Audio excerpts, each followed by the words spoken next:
Todes, tudo bem? Meu nome é Luísa Kemi, ou só a Kemi. E no dia 13 de janeiro de 2020, o Chen, do EXO, anunciou no aplicativo oficial do fã-clube do EXO que ele iria se casar. Oi, aqui é o Chen. Eu tenho uma namorada com quem eu quero passar o resto da minha vida. Eu acho que foi chocante pra todo mundo, fãs e não fãs, porque foi bem do nada. E os idols normalmente são até restritos de namorar. Aí do nada o cara aparece com um noivado e um bebê.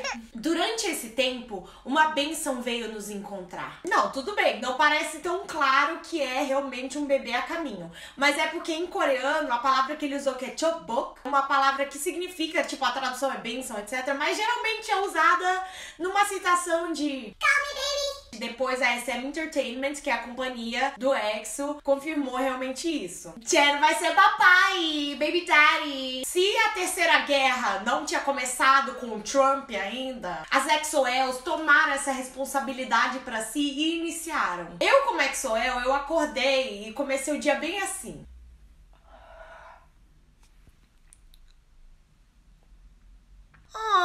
Ele vai ser papai! O mundo vai acabar. E aí eu fui pro único lugar possível pra conseguir informações sobre o assunto. O Twitter. Pra ser honesta, eu acho que o Twitter é pior do que a Deep Web. Dá pra achar qualquer coisa lá. Inclusive, dá pra achar a minha conta, me sigam. A primeira coisa que eu vi foram os brasileiros super felizes lá, já estavam fazendo meme. Parecia que a comunidade internacional tava super feliz com as notícias, mandando parabéns. Mas aí, gente, eu cometi o grande erro, que foi entrar no fã-clube oficial do EXO.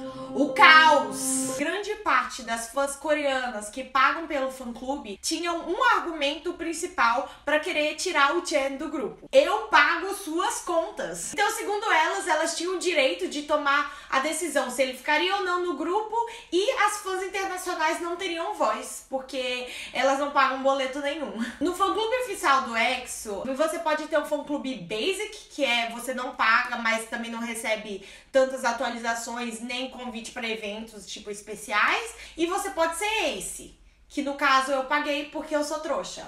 Aqui vocês podem ver minha carteirinha literalmente do fã-clube. E aí um grupo dessas fãs Ace começaram um movimento pra tirar o Chen do EXO, porque segundo elas, ele estaria atrapalhando a promoção dos outros membros do grupo, como se ele não tivesse consideração pelos outros membros. Também porque é como se ele estivesse desrespeitando o dinheiro e o tempo que elas gastaram nele. Difícil, man, difícil. E aí começou uma guerra entre fãs internacionais e coreanas, e olha, o nosso lema We Are One estava em jogo. Éramos realmente one? Que leva a reações tão diferentes entre fãs coreanos e fãs internacionais, se teoricamente nós gostamos das mesmas coisas. E esse tipo de diferença cultural não afetou só esse caso com as EXO-Ls, mas isso é recorrente com vários outros fandoms de K-pop quando acontece um escândalo, alguma história de algum idol. Como, por exemplo, foi o escândalo, bem entre aspas, de namoro entre a Hyuna e o Dawn. Os dois eram da Cube, eles começaram a namorar escondido, contaram pro povo e foram chutados da agência. Muitos fãs coreanos estavam fazendo protestos, querendo realmente que eles fossem expulsos da empresa, e os fãs internacionais deram maior apoio. Ou como foi o caso do B.I, do iKON, que ele foi investigado por tentar comprar substâncias ilícitas lá na Coreia. Os fãs coreanos não aturaram esse tipo de comportamento, mas não é incomum para celebridades aqui do Ocidente usarem substâncias ilícitas. Inclusive, tem várias músicas sobre isso e ninguém se importa. O que se passa? E quando eu me refiro a fãs internacionais, geralmente as pessoas se referem aos fãs aqui do Ocidente. Fãs de outros países da Ásia geralmente são referidos como os fãs chineses ou os fãs japoneses, e apesar deles serem internacionais, fora da Coreia. Mas eu acho que isso é porque a diferença cultural entre Oriente e Ocidente é muito maior do que entre os países já dentro da Ásia. E é por isso que existe essa distinção de nome, eu acredito. Então isso quer dizer que o problema são as diferenças culturais? Eu pessoalmente acredito que sim, mas cultura vai muito além das diferenças entre dois países. Segundo o dicionário, cultura, ato de semear ou plantar vegetais. Cancela. Conjunto de conhecimentos, costumes, crenças, padrões de comportamento adquiridos e transmitidos socialmente e caracterizam um grupo social. A gente não nasce num vácuo, no meio do nada. A gente sofre influência de absolutamente tudo que tá ao nosso redor. E aí quando a gente é bebezinho, aí não entende nada que tá acontecendo, a gente fica olhando ao redor, observa e vai absorvendo o que é certo e errado dentro do nosso contexto. Por exemplo, eu tenho muitas madrugadas que eu fico assim no YouTube vendo os vídeos aleatórios e eu comecei a ver uma entrevista com pessoas que fazem nudismo. Não me perguntem, não é a coisa mais estranha que eu vi de madrugada. E vocês já se perguntaram por que todos os outros animais no mundo ficam pelados e a gente usa roupa? Quer dizer, a grande maioria de nós. A gente nunca pensa sobre isso porque desde muito pequeno a gente aprende que botar roupa é o certo e ficar pelado é errado moralmente. Por exemplo, esses nudistas ou tem comunidades indígenas que não perpetuam esse pensamento e tá tudo bem, as pessoas vivem de formas diferentes. Esse é só um exemplo que vai além de diferenças culturais entre dois países, é tipo diferenças entre comunidades de pessoas. Agora, entre as diferenças culturais entre países do Ocidente e a Coreia, lembrando que a história da Coreia tem tipo mais de 5.000 anos, a Coreia só entrou em contato com o Ocidente tipo no século XX, são muitas diferenças. Tem, por exemplo, um negócio da hierarquia de idade. Se a pessoa é 1 ano mais velha que você lá na Coreia, você já tem que tratar ela com mais respeito, como se ela fosse, tipo, muito mais velha. Lá eles valorizam muito uma comunicação indireta, eles não gostam de confrontar os outros, ser muito assim,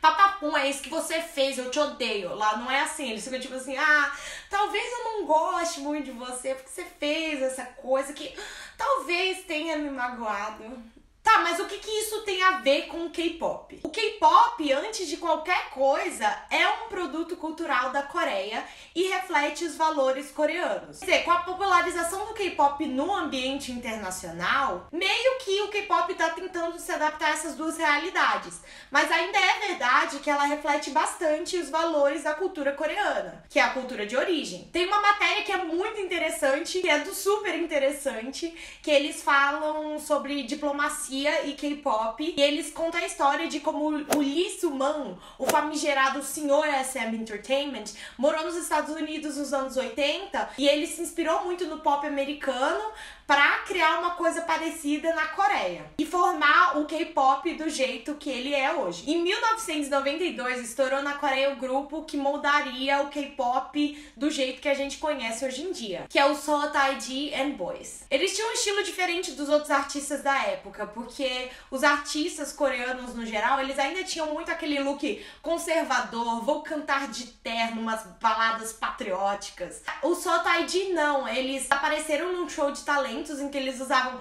umas roupas super oversize, cantaram rap, hip hop e era bem diferente do que as coisas que tinham na época. E tocou o público de um jeito diferente. O safadinho do Lee Soo-man, Sr. SM, viu o sucesso do Seoul Taiji e ele falou: vamos! Ele também queria começar um movimento musical que fosse inspirado nos Estados Unidos. Então ele pegou o pupilo dele, que se chamava Hyun Jin-young. Ele aplicou as mesmas peças do sucesso do Seoul Taiji. Ele americanizou o jeito desse cantor, botou ele pro mundo e realmente ele fez sucesso desse jeito. A nova fórmula do sucesso do Lee Soo-man parecia estar funcionando. Até que ele teve um imprevisto que não tinha nada a ver com música. A vida pessoal do cantor. Basicamente, o Jin Young foi preso e acusado de porte e consumo de uma substância ilícita que eu não falarei o nome porque eu não quero ser desmonetizada. Mas digamos que a Ludmilla chama essa substância de verdinha. Lá na Coreia, eles têm muito esse negócio de que figuras públicas, principalmente, têm que manter os valores e a moral coreana. Então isso acabou com a carreira do cara. É muito diferente do que, por exemplo, com artistas americanos, em que a figura de bad boy às vezes alavanca a carreira de alguns artistas. Rock and roll, entendeu? Na Coreia isso não cola, não. Foi então que o Lee Soo-man falou, eu acho que eu vou ter que reformular essa fórmula do sucesso, hein? Eu vou tirar um parágrafo direto desse artigo do Super Interessante, tá? Ele concluiu que para ser uma estrela do pop perfeita, todas as partes do processo deveriam ser cuidadosamente controladas. Não apenas as canções e a aparência dos artistas seriam moldadas por produtores, mas também suas vidas, incluindo suas personalidades em público. Nascia a SM Entertainment, uma empresa responsável por criar os chamados idol groups e administrar milimetricamente aquilo que eles representam. Criou-se então uma nova cultura, que é a cultura dos idols. Os idols, diferentemente de outros artistas, eles não são cantores ou dançarinos ou modelos.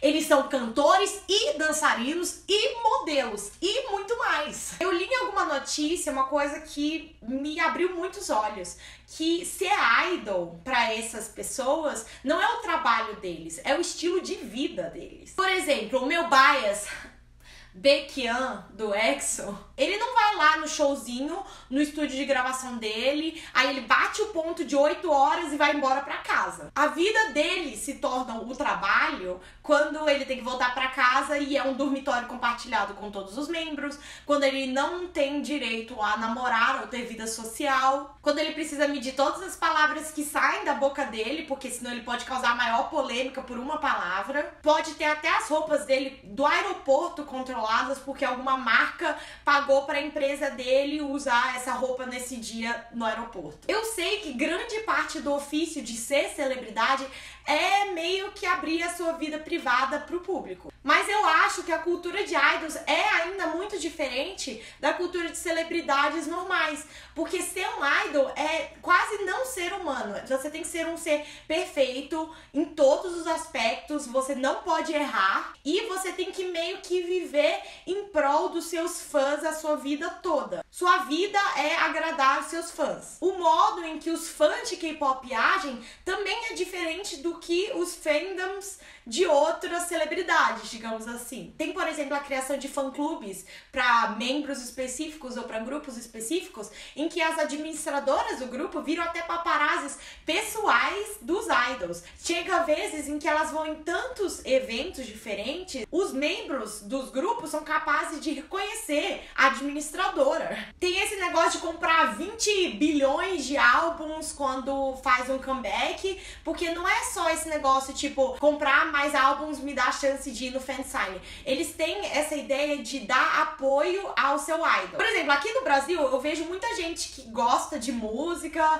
gosta de certo artista, gosta de certo filme, mas isso não impede ninguém de piratear o conteúdo. Lá tem essa dedicação, e parece que é um pacto mútuo de dedicação entre o artista viver pra fazer os fãs felizes e os fãs dedicarem muito tempo e muito dinheiro pro idol. Eu não tô defendendo esse tipo de atitude, mas eu acho que dá pra entender, depois desse background, por que alguns fãs acham que é traição quando o idol começa a namorar. Os fãs sentem que esse pacto, que na real é muito mais forte do que só consumo de música, é quebrado. O idol em si é meio que transformado em um produto que você pode comprar, adquirir e usufruir. Eu acompanho muitos artistas americanos e muitos deles falam sobre a arte de criar música. E o trabalho é fazer música. E é claro, sempre tem um nível em que essas celebridades ligam para os seus fãs. Mas no K-pop tem muito mais do que isso. É tipo,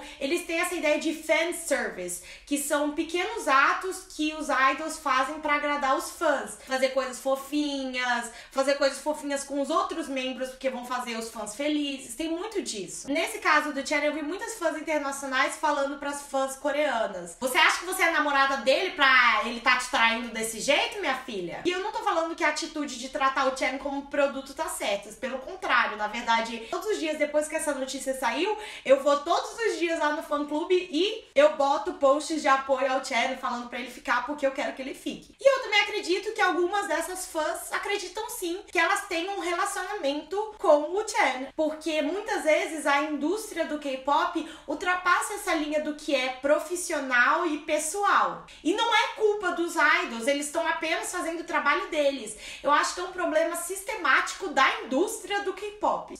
O jeito que ela funciona só beneficia os donos das empresas, porque os idols têm que lidar com não ter vida social e sempre estar no microscópio. E às vezes os fãs são feitos de trouxa, porque a empresa faz com que esses idols tenham que se expor muito para os seus fãs. Os fãs acabam acreditando que eles estão em um relacionamento ou de amizade, relacionamento amoroso, sério com esses idols, e na verdade é o trabalho deles. No Japão também existe cultura de idol, mas ela é bem diferente do que na Coreia, e eu sinto que lá pelo menos os fãs, eles são mais abertos a falar o que significa o J-pop pra eles. Eu vi um documentário de um cara de uns 40 anos, muito fã de uma idol japonesa que tinha uns 20 e poucos, e ele falava claramente na entrevista: o motivo pelo qual eu dou o meu dinheiro pra ir nos shows, pra comprar álbuns dessa menina, é porque eu não tô satisfeito com a minha vida e isso me traz felicidade. É meio que ele aceitando que isso é uma troca comercial. Eu te dou esse dinheiro em troca de uma prestação de serviço. E nesse caso, o serviço é a atenção e o carinho de uma outra pessoa. De certa forma, essas fãs do EXO que querem que o Chen caia fora, elas têm essa mesma visão. Que o idol não é uma pessoa normal. Ela vira um commodity, ela vira um produto. Porque se o argumento é, se eu tô pagando, você não pode namorar, quer dizer que, tipo assim, você vê a outra pessoa, sim, como um produto que você adquiriu. Talvez elas não saibam disso, mas é isso que parece. Eu gostaria de terminar falando que eu não sou a favor dos protestos anti-Chen. Ser fã tem um significado muito diferente para as pessoas. A cultura também afeta o tipo de fã que você pode ser. Eu sou fã de um jeito que eu não consigo acompanhar o que o EXO faz 24 horas por dia. Nem quando eu tava na Coreia, eu ficava seguindo eles para todos os lugares, porque eu tenho uma vida pessoal que eu prezo muito. Pra ser fã do EXO, basta eu sentir felicidade com as coisas que eles me oferecem, com as músicas,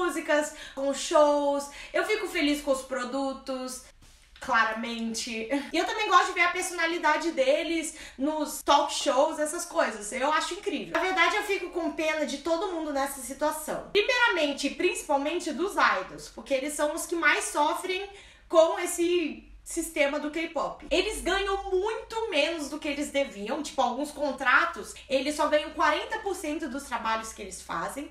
E, tipo assim, é um trabalho muito difícil que exige dedicação total da vida deles. Eu fico com pena, sim, dos fãs internacionais, porque, infelizmente, como o K-pop cresceu muito, a gente ainda não tem acesso a todas as coisas que os fãs coreanos têm. Isso por causa da distância geográfica e da língua. E também eu tenho pena, sim, de alguns fãs devotos coreanos, porque não é saudável o nível de obsessão. Claro que isso tem níveis e nuances. Tem uma entrevista que foi feita na Coreia, que tá aqui no YouTube, que a maioria dos coreanos que foram entrevistados falaram: não tô nem aí que ele vai se casar, não tô nem aí que ele vai ser pai. Eu espero que ele seja feliz, vou continuar apoiando. Tem muita gente assim. Mas eu acho que só a existência e a normalização desse nível de fã em que você sente até que você tá em um relacionamento com o idol que você não conhece, eu acho um pouco doentio e não é saudável para as pessoas que estão vivendo isso. As únicas pessoas que eu não sinto pena e eu boto o meu dedo na cara mesmo são as empresas de K-pop. Nesses momentos e que tem fã internacional, fã coreano brigando e idol sendo completamente massacrado pela mídia, tem um empresário atrás que ganha todo o dinheiro e não precisa passar por nada disso. É muito fácil ganhar dinheiro em cima desses grupos, em cima dos fãs, e nunca ter que lidar com as consequências dos contratos abusivos dos idols ou de criar esse comportamento maníaco dos fãs. Da cabeça desses empresários é assim: eu vou fazer esses trainees assinarem um contrato completamente abusivo, muito longo, porque eles estão desesperados para conseguir esse trabalho. Beleza, eu vou controlar eles até que eles fiquem velhos e não estejam me dando mais dinheiro, e eu só troco eles para alguém mais jovem que vai me dar mais dinheiro. Infelizmente é assim que funciona, e enquanto não doer no bolso desses caras, a indústria não vai mudar não. E vai ter briga boba na internet sobre o Chen ficar ou não. Tem stream na nova colaboração dele com o Dynamic Duo e se inscreva no canal. E se vocês acharam interessante, por favor, me falem nos comentários. Eu adoro criar esse tipo de conteúdo que é mais, pensativo. Se você não concorda comigo, também tudo bem, eu quero ouvir a sua opinião, só não seja má comigo. E é isso, até a próxima semana! Hatu!